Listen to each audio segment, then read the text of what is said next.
안녕하십니까. 2021년 10월 11일 월요일입니다. 오늘은 휴일이죠. 대체 휴일을 통해서 연휴 마지막 날입니다. 이번 시간에는 코스피 200 정기 변경과 관련돼서 편취립 종목에 대한 예상과 그리고 투자 전략, 그 속에서 왜 이런 부분들을 이해를 해야 되냐면 정기 변경의 편입 가능성에 있는 종목은 패시브 자금이 유입될 수가 있고, 그래서 상대 수익률이 양호해질 수 있다라고 하는 부분. 지금 시장 어렵잖아요. 그런 가운데 일정 정도 매수세가 붙을 수 있는 편입 종목군이라면 나름대로 시장보다 나을 수가 있겠죠. 떨어진다 하더라도. 반대로 편출 예상 종목은 시장도 안 좋은데, 그죠?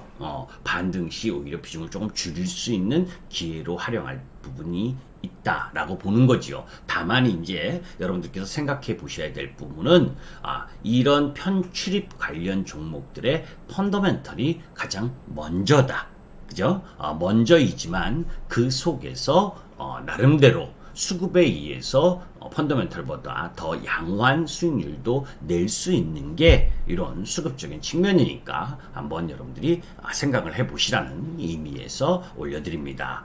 자, 사실 코스피 200 정기 변경은 한국거래소에서 매년 두 차례에 걸쳐서 6월달과 12월 코스피 정기 변경을 합니다.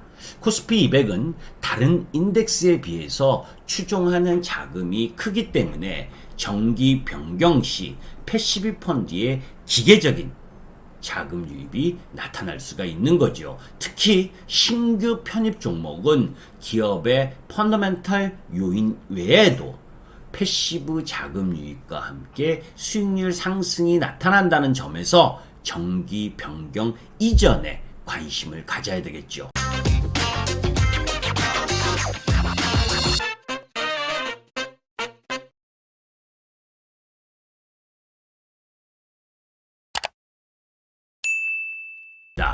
편입 편출 종목군 주가 추이, 정기 변경일 전후 두 달 전과 그 이후 변경 이후 한 달로 보게 되면 전체적으로 편입되는 종목 부분들의 수익률, 이 파란색 부분이 신규 편입되는 종목의 수익률 흐름들, 그죠? 뭐 정기 변경일 날은 그동안 올라왔었던 게 살짝 눌림을 주는 부분. 그러니까 정기 변경일 이때 가서 관심을 갖는 것보다 지금 두 달여 앞둔 시점에서 편입 관련 종목을 관심 갖는 게 낫겠고, 그죠? 중간이 코스피인데 코스피 지수보다 더 월등한 수익률을 내주잖아요. 편입 종목군은.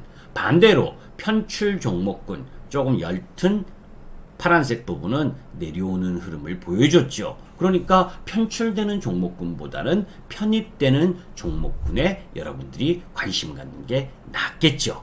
자, 이제 코스피 200의 구성 종목 선정 방식은 어떻게 되느냐? 그죠? 코스피 200 정기 변경식 편출입 종목을 선정하기 위해서는 5월 말부터 10월 말까지 일평균 시가총액과 거래 데이터를 사용해서 1차적으로 업종별로 평가합니다. 그리고 나서 지수의 연속성을 저해하지 않기 위해 가급적 적은 종목이 교체되도록 2차 단계에서 추가적인 조건이 있죠.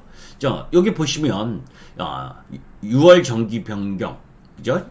6월 정기 변경은 직전 연도 11월에서 당해년도 4월까지의 변화 흐름들 속에서, 그리고 12월 10일 정기 변경은 당해년도 5월에서 당해년도 10월까지, 그죠? 자, 이런 부분들, 그리고 2차 조금 전에 이야기했었던 기존 구성 종목의 경우 일평균 시가총액 순위가 해당 산업군 기준 구성 종목 수의 110% 이내인 경우, 그리고 신규 구성 종목의 경우 일평균 시가총액 순위가 해당 산업군 기준 구성 종목 수의 90% 이내인 경우, 뭐 이렇게 복잡해요. 이제 중심은 이런 부분들 속에서 여러분들이 뭐 이거 어떤 종목이 편입될 것 같다, 막 이런 그것까지 한가하게 하면 머리 아프잖아요. 그죠? 중요한 건 그래서 도출된 종목 부분에 있어서 편입 가능성이 높은 종목은 어떤 종목이고 그리고 편출 가능 종목은 어떤 종목이냐. 그래서 편입 가능성이 높은 종목군은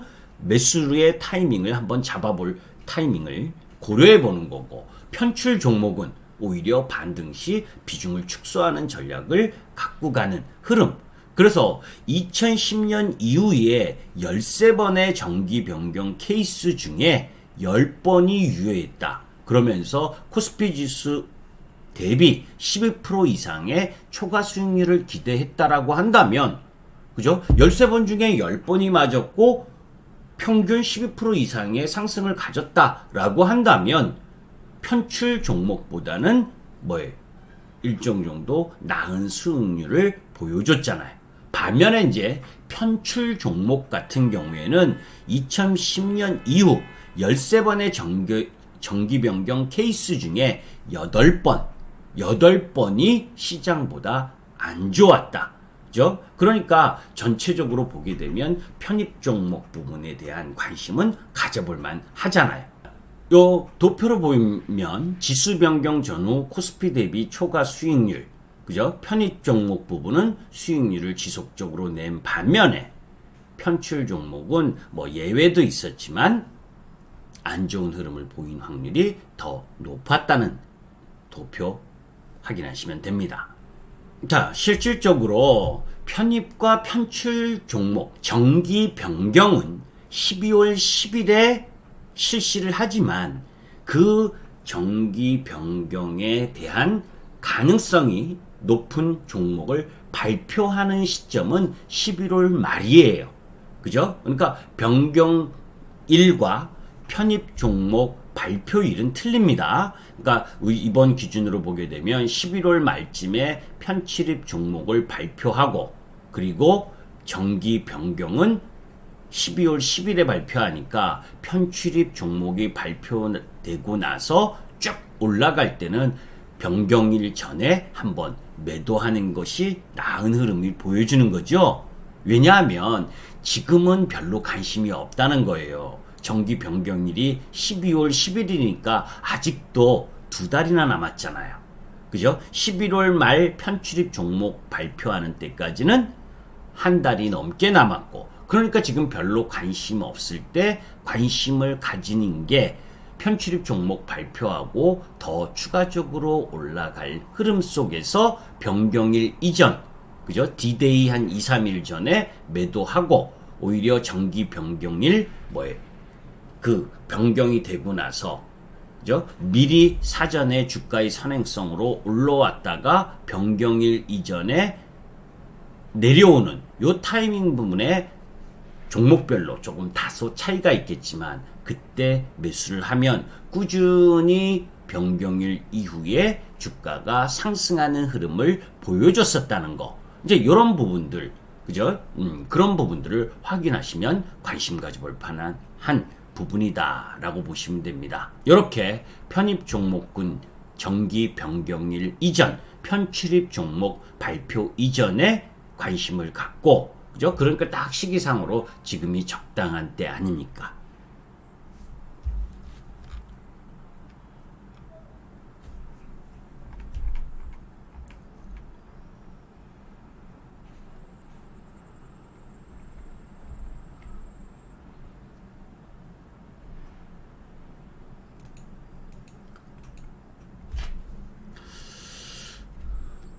자, 그러면 올해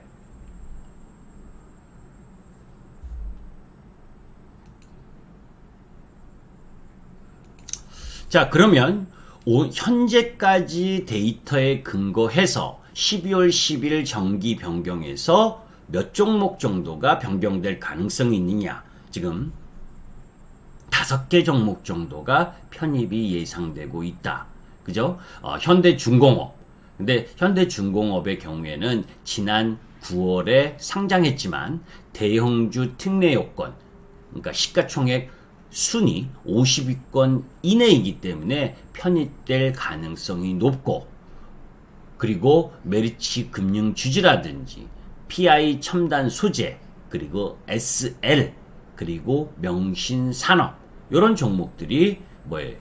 일평균 시가총액이 높기 때문에 업종 내에서 10월 한 달 동안 지수 대비 종합주가 지수 대비 큰 폭의 하락이 나타나는 경우에 뭐예요?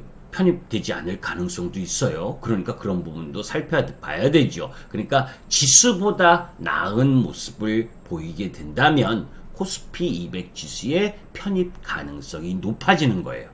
반면에 이제 편출이 예상되는 종목은 필수 소비재에서 삼양식품, 에너지에서 SK 디스커버리, 헬스케어에서 일양약품, 그리고 자유 소비재에서 LX 하우시스, 그리고 산업재에서 LX 홀딩스 이런 쪽 라인 부분들에 대해서는 편출이 예상이 된다. 사실 아까도 보셨지만 편출 예상되는 종목의 하락이 맞을 확률보다 편입 예상되는 종목이 상승하는 부분이 맞을 확률이 높다라는 측면에서 이제 편출이 예상된다고 무조건 매도하다.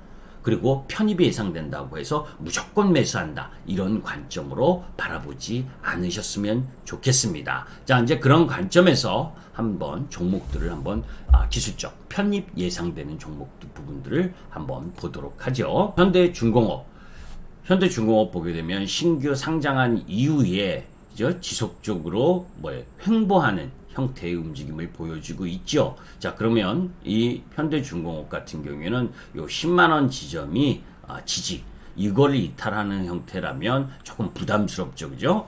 하방적 라인 부분, 그런 흐름들 속에서 한번 살펴보실 필요가 있고, 또 그런 가운데에서 메리츠 금융지주, 그죠? 메리츠 금융지주 역시 매수, 이 편입 가능성이 높은 종목인데 저는 좀 눈여겨보지 않는 종목이어서 여하튼 시장에서 관심 부분이 어떠한 모습을 보여줄지 모르겠는데 메리츠 금융지주도 일단 외바닥 부분의 지지 라인 부분을 받는다면 한번 관심 가져볼 만한 흐름 상황이고, 자, 그런 가운데에서 PI 첨단 소재, 자, 이제 PI 첨단 소재는 많이 떨어졌죠. 사실 종목별로 봤을 때 PI 첨단 소재도 이전 이 라인 부분까지 하락하는 흐름을 보여줬기 때문에 참 많이 떨어진 종목이기도 합니다. 68,000원에서 52,000원 라인 부분까지. 그런데 이제 그러한 편입 가능성 높다라고 한다면 분할 매수 관점 부분들 한번 고려해 볼 만한 위치에 와 있지 않냐라고 보고, 자, 그런 가운데에서 이제 지난주 목요일과 금요일 현대차, 기아 비롯한 자동차 부분들의 상승 흐름 속에서 SL, 그죠? SL의 상승 흐름이 세게 나왔죠. 그죠? 쫓아가서 사는 것보다는, 쫓아가면 이제 이 위에가 이렇게 매물대니까 이제 매물대에 접근하죠. 그죠? 그렇기 때문에 여기서 눌림목을 형성하는 흐름 부분이 좀 나올 가능성이 높은데, 그죠? 주 후반 정도의 공략의 흐름 부분을 한번 찾아볼 필요가 있고, 또 그 속에서 명신산업, 그죠? 명신산업 여러분들 잘 아시잖아요. 그죠? 펌핑회사 이런 부분들과 관련된 부분에 참 주가는 상당히 많이 떨어졌어요. 왜냐하면 2, 4분기 실적이 별로 안 좋게 나왔죠. 그러나 이제 저점을 지켜주는 흐름을 보여주고 있다라는 측면에서는 명신산업 역시 한번 관심을 가져봐야 될 부분이고, 2, 4분기 실적이 안 좋아서 여기서부터 급락을 했잖아요. 그죠? 그리고 나서는 지지부진하지만 이후부터는 조금씩 나아질 가능성이 높다라는 관점입니다. 이번 시간엔 여러분들에게 코스피 200 12월 12일 날 정기 변경이 되고 11월 말에 편출입 종목이 발표가 되니까, 그죠? 한 달 20일 정도 남겨둔 시점에서 천천히 한번 관심을 가져보시라는 부분 속에서 코스피 200 정기 변경과 관련된 종목군을 소개시켜드렸습니다. 김기수 주식 더스토리의 김기수였습니다. 감사합니다.